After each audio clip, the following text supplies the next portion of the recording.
વડોદરા મહાનગરપાલિકાની મુખ્ય કચેરી ખાતે ફાયર વિભાગ દ્વારા સુરક્ષા ચેકિંગ હાથ ધરવામાં આવ્યું હતું। આ ચેકિંગ દરમિયાન કચેરીમાં લગાવવામાં આવેલા ફાયર એક્સટિંગ્યુશર મશીનો સહિતની ફાયર સુરક્ષા સામગ્રીની તપાસ કરવામાં આવી હતી।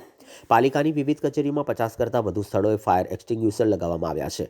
ફાયર વિભાગ દ્વારા તમામ ફાયર ડિવાઇસીસનું પ્રેશર, મેન્ટેનન્સ તથા એક્સપાયરી તારીખ સહિતની બાબતોની સમયાંતરે તપાસ કરવામાં આવી હતી। ચેકિંગ દરમિયાન ચોંકાવનારી બાબત સામે આવી હતી કે ખુદ સ્થાયી સમિતિના ચેરમેનની કચેરીની બહાર લગાવવામાં આવેલ ફાયર એક્સટિંગ્યુશર લો પ્રેશર હોવાનું જોવા મળ્યું હતું। આ બાબતને લઈને સવાલ ઊભો થયો છે કે જો કોઈ અચાનક દુર્ઘટના સર્જાય અને તાત્કાલિક ફાયર એક્સટિંગ્યુશરની જરૂર પડે તો લો પ્રેશર ધરાવતું એક્સટિંગ્યુશર અસરકારક સાબિત થશે કે કેમ।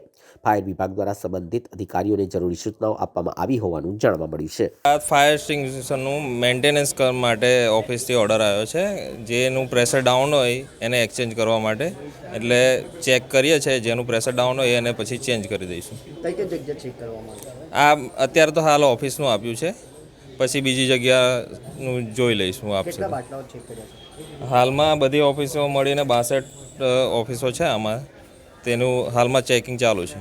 શું નામ? ઉત્પલ પટેલ, સબ ફાયર ઓફિસર।